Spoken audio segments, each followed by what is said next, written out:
વિદ્યાર્થી મિત્રો, very good morning to all of you. ધોરણ 11 ચેપ્ટર નંબર 2 પરમાણુનું બંધારણ ચેપ્ટર ની અંદર આપણે આગળના લેક્ચર ની અંદર ઇલેક્ટ્રોન, પ્રોટોન અને ન્યુટ્રોન ની સંખ્યા કંઈક ઉલટી રીતે આપણે આપેલી હતી અને એના આધારે આપણે પરમાણુ છે એની સંજ્ઞાનો અભ્યાસ કર્યો કે પરમાણુની સંજ્ઞા એ કેવી રીતે આપણે મળે. એ તમને સમજાવ્યું હતું. ભાઈ દર ક્રમાંક જો તમને આઈડિયા આવી જાય તો તમને ખબર પડે કે લગભગ આ તત્વ આપણે જે મળવાનું છે એ ક્યુ હશે. બરાબર? ઓકે, ચાલો ત્યાર પછી આપણે આગળ ઉપર હવે આગળ વધવાનું છે. ટોપિક આપણે આપેલો છે. શું આપેલો છે? આપણે એવું કીધું પરમાણુના બોહર નમૂના તરફ દોરી જતો વિકાસ. આપણા ટોપિક નું નામ છે. કદાચ ટોપિક નું નામ મોટું છે. પરમાણુના બોહર નમૂના તરફ દોરી જતો વિકાસ. આનો મતલબ શું થયો કે ભાઈ જે પરમાણુ છે આપણી પાસે એ પરમાણુની અંદર એ પરમાણુ કેવી રીતે ગોઠવાયેલો છે, પરમાણુનો નમૂનો કેવો છે, આ બાબતની ચર્ચા આપણે બે નમૂના ભણ્યા. થોમ્સનનો નમૂનો, ત્યાર પછી ભણ્યા આપણે રુથરફોર્ડનો નમૂનો. ઓકે, હવે એ નમૂના બે પૂરા થયા પછી આપણે હવે આગળ વધવાનું છે ત્રીજા નમૂના તરફ, કારણ કે એ બંને નમૂના કંઈક અંશે ખોટા. ઓકે, આપણે એને પહેલા હાઇલાઇટ લઈએ કે એ બંને નમૂના શું કહેવા માંગતા. જો હું પહેલી જ વાત કરું તમને થોમ્સનના નમૂનાની વાત કરું કે ભાઈ થોમ્સને આપણે શું કીધેલું હતું, પછી આપણે આગળ વધીએ. થોમ્સને આપણે એવું કીધું હતું કે ભાઈ પરમાણુ છે એ ગોળાકાર છે અને આ પરમાણુની અંદરનો જે ભાગ છે એ અંદરના ભાગની અંદર પ્રોટોન છે અને આવી રીતે ઇલેક્ટ્રોન આ પરમાણુની અંદર ગોઠવાયેલા છે. અને બે ત્રણ નામ આપ્યા હતા. બરોબર? પ્લમ પુડિંગ, રાજનની પુડિંગ, તરબૂચ. આ બે ત્રણ નામ તમને આકાર ઉપર એમાં એવું છે કે તરબૂચની અંદર જેમ લાલ ભાગ હોય અંદરનો એ પ્રોટોન છે અને અંદરના કાળા બીજ છે એ ઇલેક્ટ્રોન છે. આ વસ્તુ ફંક્શનની અંદર નક્કી કરવામાં આવી. બરોબર? પણ પાછળથી ખબર પડી કે આવી રીતે હકીકતે હોતું નથી. કેવી રીતે છે એ તમને ખબર છે, પણ આપણે ધીમે ધીમે સ્ટેપ બાય સ્ટેપ એના તરફ જવાનું છે. સેકન્ડ વન, બીજી વાત કરવી છે આપણે કે ભાઈ રુથરફોર્ડે શું કીધું.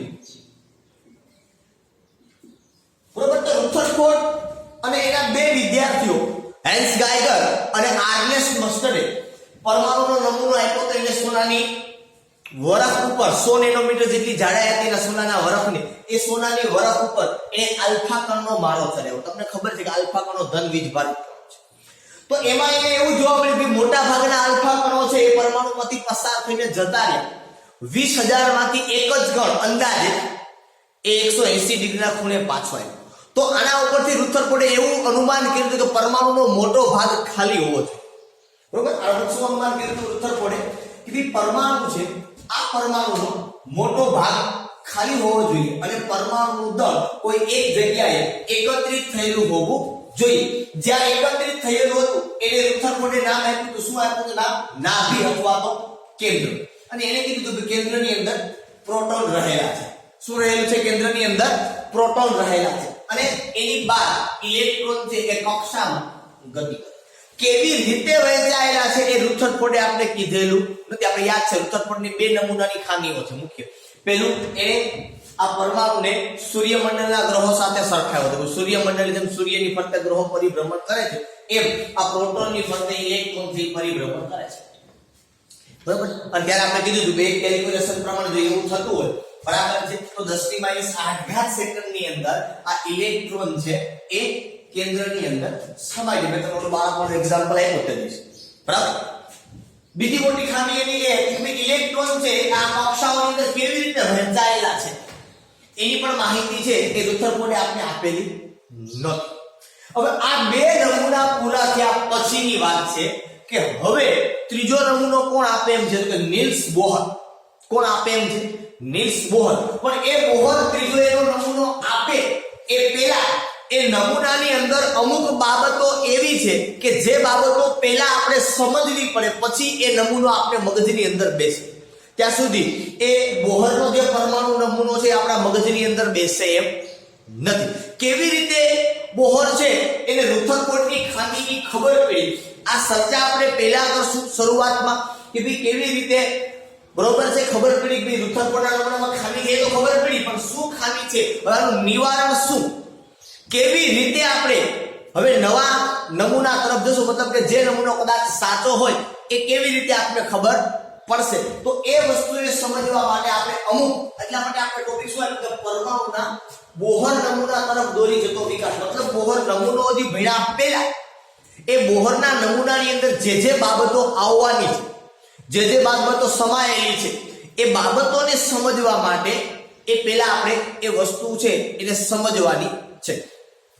એવી જ રીતે કે જેવી રીતે રાસાયણિક પ્રક્રિયા આપણે સમજવી હોય તો એની પહેલા આપણે પ્રક્રિયક શું છે, નિપજ શું છે, તાપમાન શું છે, દબાણ શું છે, બરાબર, પ્રક્રિયકો કોને કહેવાય, નિપજો કોને કહેવાય, બરાબર, સંયોજન કોને કહેવાય, પરમાણુ કોને કહેવાય, અણુ કોને કહેવાય, આયનો કોને કહેવાય, બહુપરમાણીય આયનો કોને કહેવાય. આ જાણકારી મેળવી લીધા પછી આપણે રાસાયણિક પ્રક્રિયા શીખીએ તો મજા આવે.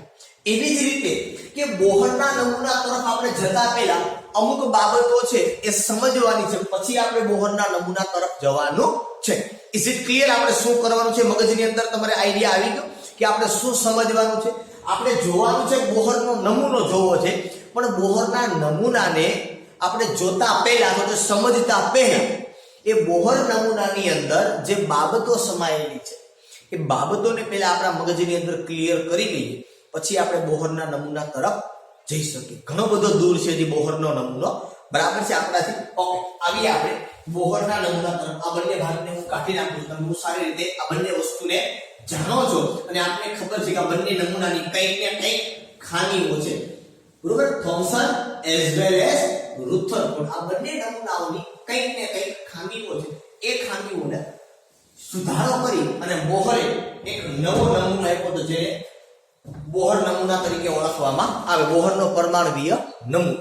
પણ બોહરનો પરમાણ્વીય નમૂનો ભણીએ એ પહેલા એની અંદર આવતી બાબતોને સમજવાની છે. કેવી રીતે આ બધું થયું? તો કે ભાઈ ઐતિહાસિક રીતે, મતલબ અચાનક દ્રવ્ય અને વિકિરણ આ બંનેની પારસ્પરિક ક્રિયા ને આધારે અમુક પરિણામો મળ્યા. કોની વાત કરું છું? દ્રવ્ય અને વિકિરણની પારસ્પરિક ક્રિયા થઈ અને એના કારણે કઈ પરિણામો મળ્યા, બરોબર. કોના કારણે? દ્રવ્ય અને વિકિરણ વચ્ચેની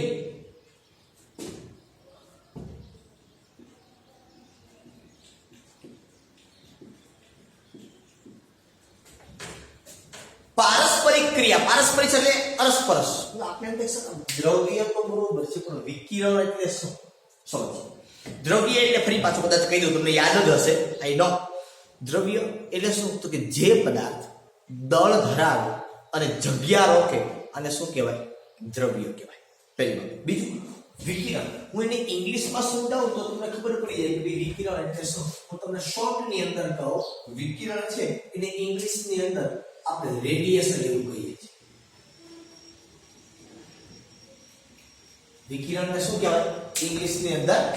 રેડિયેશન. હવે તમને ખબર પડી ખબર, આપણે કંઈક મોબાઈલમાંથી જો આવે ને એ રેડિયેશન આવે, એમાંથી રેડિયેશન આવે, બરોબર. એમ આ વિકિરણ છે.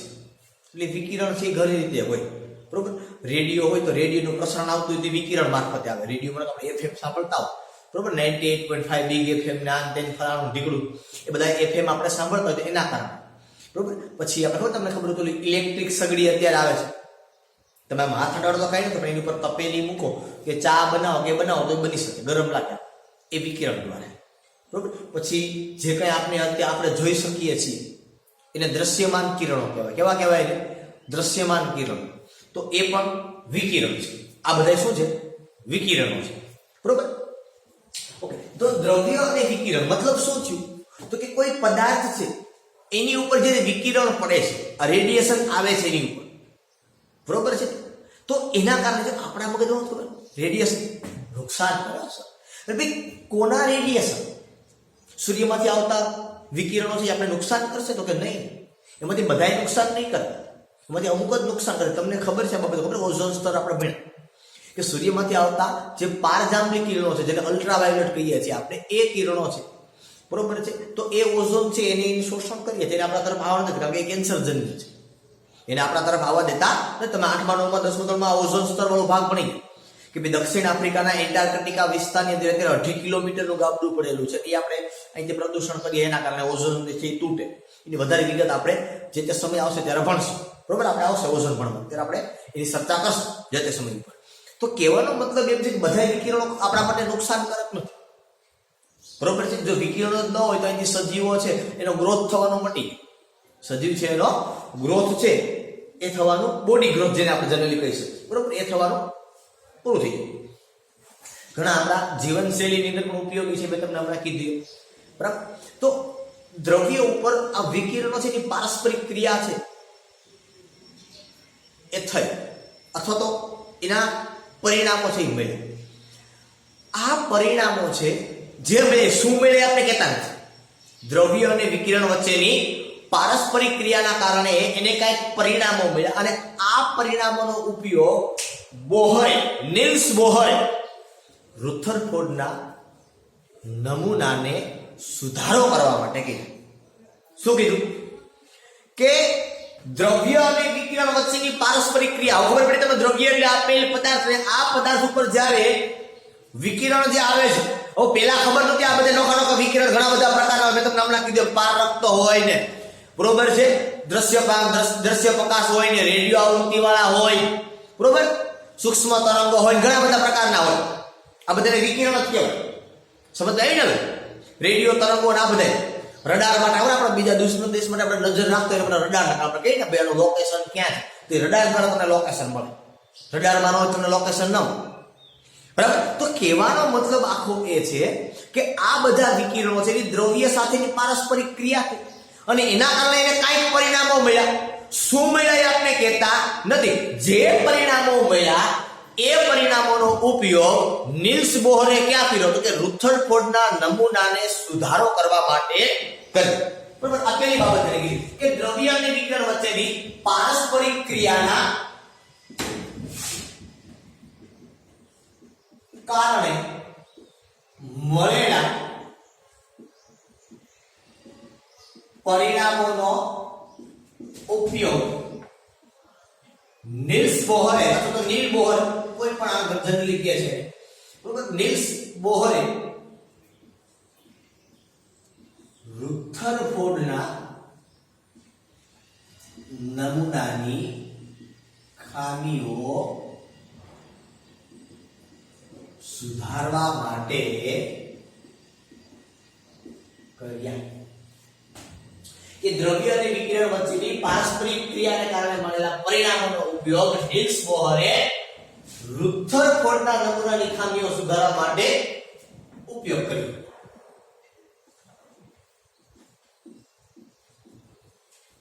બરાબર. શું પરિણામો મળ્યા ડઝન્ટ મેટર. આપણને સિલેબસમાં કહેવામાં એવું નથી, કારણ કે ઘણું બધું અઘરું છે. આ તો નવો સિલેબસ છે, આ ચેપ્ટર ઘણું બધું મોટું કરી દીધું આ લોકોએ. બાકી જૂના સિલેબસની અંદર બહુ સરસ મતલબ નાનું એવું ચેપ્ટર સીધું શોર્ટ એન્ડ સ્વીટ ની અંદર આપવામાં આવતું, પણ અત્યારે થોડી વધારે તમને માહિતી ડીપની અંદર તમને લઈ જાય છે અને માહિતી આપે છે કે ભાઈ દ્રવ્ય વિકિરણ વચ્ચે પારસ્પરિક ક્રિયા થાય એના કારણે જે કઈ પરિણામો મળ્યા, ભગવાન જાણે શું મળ્યા આપણે ખબર નથી, અને એ પરિણામોનો ઉપયોગ નિલ્સ બોહરે, કે જે આપણે ભણવાનો છે, બોહરનો નમૂના વૈજ્ઞાનિકનું નામ છે નિલ્સ બોહર, એને રુથરફોર્ડના નમૂનાની અંદર જે કઈ ખામીઓ હતી એને સુધારો કરવા માટે કર્યો. આ જે પરિણામો મળ્યા દ્રવ્ય અને વિકિરણ વચ્ચેની પારસ્પરિક ક્રિયાના કારણે જે પરિણામો મળ્યા, એ પરિણામોમાંથી બે અગત્યની બાબતો છે એ જાણવા મળી. કેટલી બાબતો જાણવા મળી? બે અગત્યની બાબતો છે એ જાણવા મળી. પહેલી બાબતની જો હું વાત કરું તો પહેલી બાબત એવું કીધું કે વિકિરણ દ્વૈત સ્વભાવ ધરાવે છે.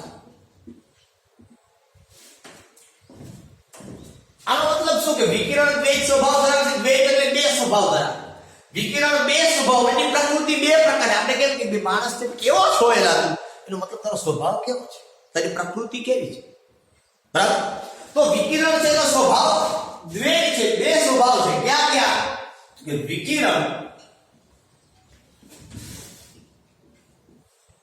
કણ તેમજ તરંગ એમ બંને ગુણધર્મો ધરાવે. આપણે ઘણી વખત કહેતા કે ભાઈ તું કઈ બાજુ છો, મારા પક્ષમાં છો કે સામાન્ય પક્ષમાં, તું બે બાજુ બોલે છે. એમ વિકિરણ છે કે બે સ્વભાવ ધરાવે છે. ક્યાં ક્યાં? તો એક કણ અને એક તરંગ. બંનેના ગુણધર્મો વિકિરણની અંદર છે. કણ એટલે એકદમ સૂક્ષ્મ, તમે નજર આગળ ન જોઈ શકો, તમે દેખાય રેડિયો તરંગો આવતા હોય, બરાબર. તો એ વિકિરણ છે કણ સ્વભાવ પણ ધરાવે છે, કણના ગુણધર્મો પણ ધરાવે છે અને તરંગના ગુણધર્મો પણ ધરાવે. તમને તરંગ એટલે ખબર પડે છે, ખબર પડે ને તરંગ એટલે આમ જતું, તમે 8મા 9મા ધોરણમાં ભણતા. તરંગ એટલે કાઈ કે માનો કે કોઈ એક અક્ષની અંદર, માનો કે કોઈ એક અક્ષ લઉં, બરાબર છે. તો આ અક્ષની અંદર જે તરંગ છે અને તરંગ કે આવું હોય,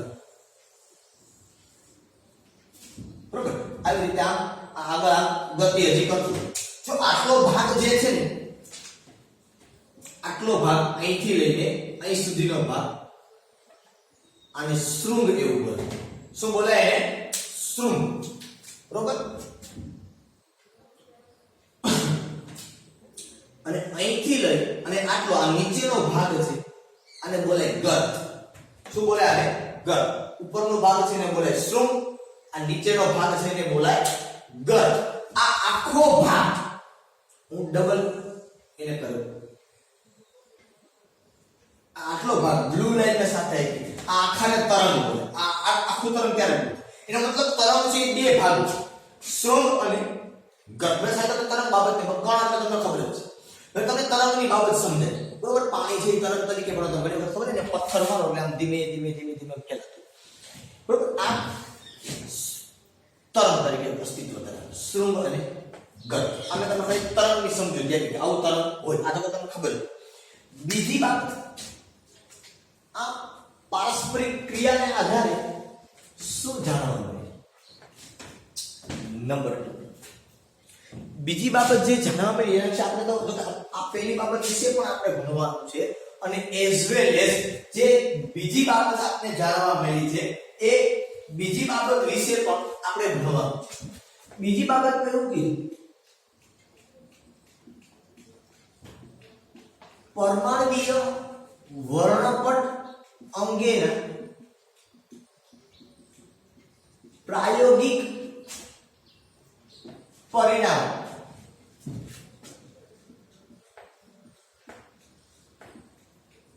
પરમાણુઓમાંના ક્વોન્ટીકૃત ઇલેક્ટ્રોનીય ઊર્જા સ્તર દ્વારા જ સમજાય છે. તમને કે ટકો ન પડે તો ના જ પડે, હજી આ ટોપિક આખો ભણવાનો બાકી.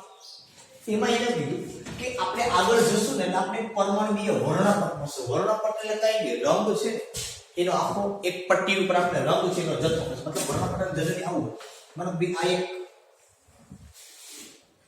આવો, બરોબર. મને કે આટલા ભાગની અંદર છે ને, મને આ બ્લુ ભાગ છે, આમાં તો ઘણા બધા. પછી મને તો વચ્ચે આ વ્હાઈટ છે તો આ બ્લેક રંગ છે, આવી રીતે. પછી તો કે પછી માનો કે અહીંયા આ સીધો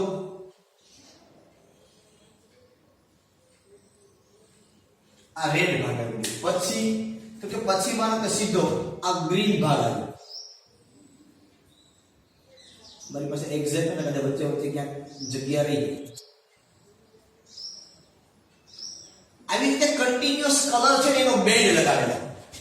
તો મને ફરી પાછો અહીંયા હું બ્લુ રંગ અહીં આપી દઉં આવી રીતે.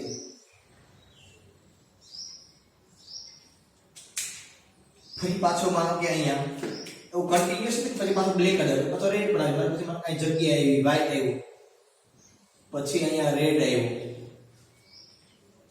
બરોબર, ઘણી વખત એવું થાય બે અમુક ભાગમાં બ્લેક અને રેડ જે બે ભેગું છે કે નવો કલર પણ આપતું, એવો કલર પણ તમને મળે. આમ કરી આ રીતે આ કલરનો આખો જે પટ વર્ણ એટલે કલર પરમાણુની અંદર જ્યારે કંઈક આગળ એને આવું કર્યું હશે, વિકિરણ અને દ્રવ્ય વચ્ચે પારસ્પરિક ક્રિયા, જ્યારે એવું કંઈક બન્યું છે કે આ પરમાણ્વીય વર્ણપટ અને તેના પ્રાયોગિક પરિણામો છે કે પરમાણ્વીય વર્ણપટ છે એની ઉપર જે પ્રેક્ટિકલી જે કારણો છે એ કોના દ્વારા સમજાય કે પરમાણુઓમાંના ક્વોન્ટીકૃત ઇલેક્ટ્રોનની ઉર્જા સ્તર દ્વારા સમજાય છે કે પરમાણુનો વર્ણપટ આવો મળે છે, જે તે પરમાણુના વર્ણપટ જુદા. સમજ આ આપણે આગળ ભણશું. હાઇડ્રોજન પરમાણુનો વર્ણપટ જુદો હોય, હિલિયમનો જુદો હોય, લિથિયમનો જુદો હોય, બેરિલિયમનો જુદો હોય, દરેકની અંદર ઇલેક્ટ્રોનની સંખ્યા જુદી હોય એટલે એના પરમાણ્વીય વર્ણપટ જુદા હોય. ક્વોન્ટીકૃત ઇલેક્ટ્રોન એટલે કેવા એ આપણે આગળ આખો ભણવાનું છે કે ક્વોન્ટીકૃત ઇલેક્ટ્રોનના ઉર્જા સ્તરના પુરાવા આખો આપણે ટોપિક આવશે. કારણ કે જ્યારે આ ઉપર વિકિરણ કોઈ પરમાણુ કોઈ દ્રવ્ય ઉપર દ્રવ્ય એટલે શું છે કોઈ પરમાણુ એની ઉપર જ્યારે વિકિરણ પડશે એટલે એ પરમાણુ છે પોતાના સ્વભાવના આધારે વિકિરણનું શોષણ પણ કરશે, ઉત્સર્જન પણ કરશે. એ આપણે ટોપિક ક્વોન્ટીકૃત ઇલેક્ટ્રોનના ઉર્જા સ્તરના પુરાવા આખો આપણે ટોપિક આવશે. ક્વોન્ટીકૃત ઇલેક્ટ્રોનના ઉર્જા સ્તરના પુરાવા. બરોબર, એટલે આ આખી વસ્તુ શું કહેવામાં આવે છે કે જ્યારે માનો કે કોઈ આ એક દ્રવ્ય છે મારી પાસે આવી રીતે, માનો આ એક મારી પાસે દ્રવ્ય છે. હવે આ દ્રવ્ય છે તેની અંદર તો ભાઈ તમને ખબર છે કે દ્રવ્ય હોય તેની અંદર પરમાણુ તો હોય. હવે આ પરમાણુ ઉપર માનો કે આ વિકિરણ છે આ વિકિરણ આવે એટલે હવે આ દ્રવ્ય છે ને એ કેવો છે, એનો સ્વભાવ કેવો છે, એની જાત કેવી છે. કારણ કે આમાં તો ધોકારવા પરમાણુનો ગુણધર્મ નોખો હોય. મને સોડિયમ પરમાણુ આનો હોય, સોડિયમનો ટુકડો હોય તો એ ધાતુ પરમાણુ છે. મને ઓક્સિજન પરમાણુ હોય તો એ અધાતુ પરમાણુ છે. મને સિલિકોન હોય તો એ અર્ધ ધાતુ છે. મને કે હિલિયમ કે આર્ગોન હોય તો એ તો નિષ્ક્રિય છે. બરોબર, એની જેમ મને ઝિંક તો એ તો સંક્રાંતિ ધાતુ હોય. કેવી રીતે આપણે સમજશું આગળ, અત્યારે વધારે વાત કરશું. બરોબર, તો હવે આ દ્રવ્ય છે તમારું, આ છે તમારું વિકિરણ. હજી આપણે ભણવાનું બાકી છે. હું તમને ખાલી માત્ર કહું છું કે આપણે આ ટોપિકમાં આ બાબતની ચર્ચા કરશું. આખો ટોપિક આવશે કે આ દ્રવ્ય છે એના ઉપર જ્યારે વિકિરણ પડે તો કયું વિકિરણ પડે? વિકિરણ પર ઘણા બધા પ્રકાર. આ વિકિરણ થી જ્યારે દ્રવ્ય ઉપર પડે છે ત્યારે આ દ્રવ્ય કેવું છે એના આધારે આપણે વર્ણપટ મળશે. વર્ણપટ કેવી રીતે મળશે? તો કે આ દ્રવ્ય છે એ વિકિરણ કાં તો શોષણ કરશે અથવા તો ઉત્સર્જન કરે. એવું ફિક્સ નથી કે માત્ર ખાલી શોષણ જ કરે, ઉત્સર્જન ન કરે, બંને સાથે પણ કરે. કેટલું શોષણ કરે છે અને કેટલું ઉત્સર્જન કરે છે એના આધારે તમને વર્ણપટ થઈ જશે. જો શોષણ કરતો હોય તો એ શોષણનો વર્ણપટ મળે, અને પછી ઉત્સર્જન કરે તો ઉત્સર્જનનો વર્ણપટ મળે. એ કેવી રીતે મળશે એ બાબતની આપણે ચર્ચા કરવાની છે અને આ બધું આપણે ભણશું. આમાં બે ટોપિક ભણશું. કયો? વિકિરણનો તરંગ સ્વભાવ ભણશું અને પછીનો ટોપિક અંદર આપણે ટેક્સ્ટબુક તમે જોજો.